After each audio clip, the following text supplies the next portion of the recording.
7 years ago, when I was flying to Ukraine, I felt this supernatural sleep come over me, and I knew that the Holy Spirit wanted to speak to me. And I told my wife, and she said okay, and she kept praying. We were praying together for our life that we were about to start in Ukraine. And when I went to sleep, the Holy Spirit showed me a dream, and I saw a period of economic revival that would last 7 years, and this would follow right on the heels of a 7-year period of Christian revival. And at the end of that 7 years, I saw that a major conflict arose. And in my dream, it explained that the conflict would be between those who wanted to put money first and those who wanted to put God first. Later, I saw a prophecy called the Azov Mina prophecy, and it showed the fate of Ukraine in World War III. And this man, he saw symbols that I've seen many times when I see tragedy coming to Ukraine, a crescent shape. And this man, Philip Barnett, he explained that the Holy Spirit told him that these crescents represented the Rockefellers. And when I put that together with my dream, those who want to put money first, I understood these are the Satanists. They want money to rule, not God, because they control the money. So they want money to rule things. And this conflict I saw started at the Black Sea. I saw the waters rise up and begin to crash against the land. Now, that 7 years was up last year in November. In October, they ran Event 201, a scenario postulating what would happen if a global virus pandemic were to take place. How many tens of millions would die, they wanted to know. Bill Gates, who owns the patent to a coronavirus vaccine, is the same man who talked about it in 2015, something I posted in a previous video. But I want to share with you today a warning the Holy Spirit gave me. He said that once they get this thing underway, they will use the opportunity to eliminate those they consider threats. We all need to be cautious. If you're someone that is a thorn in the side of the enemy, maybe not as small as my channel, but someone else, watch your back, be covered in prayer. And the rest of us, we need to keep praying for the Christian leaders, those who are bringing truth to the world.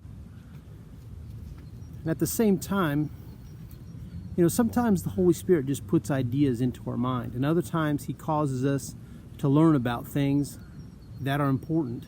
Not too long ago, I heard about this game called Plague Inc.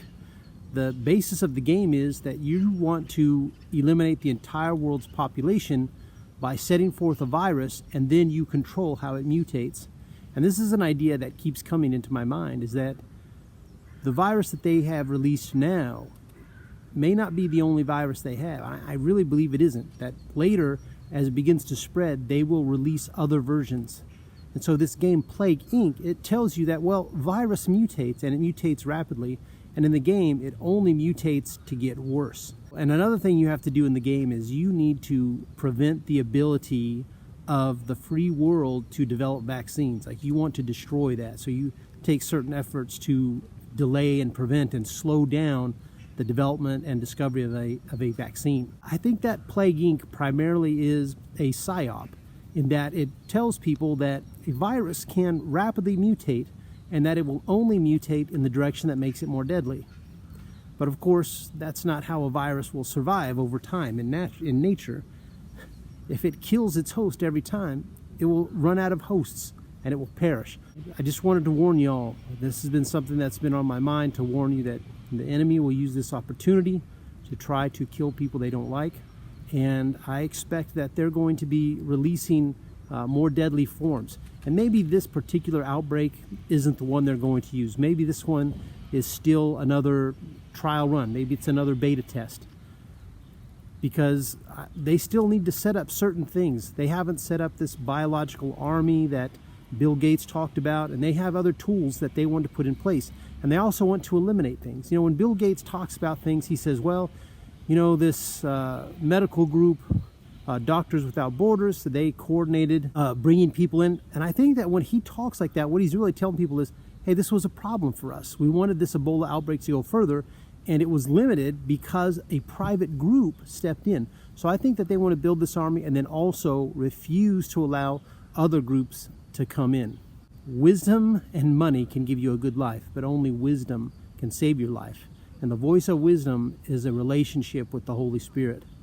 If you want to be safe in these times, you need to take every decision before the Lord. And if you haven't been doing that for many years, or perhaps your entire life already, you need to start doing that immediately, because we really don't know how much more time we have before some kind of a threat comes to our region. But also, the Holy Spirit's reminding me right now, those who do not live in sin, those who have come out of the practices of Babylon, need not fear these things, because they are punishments for the iniquity of sin. This is the man from Modesto reminding you, as always, to pray or be defeated.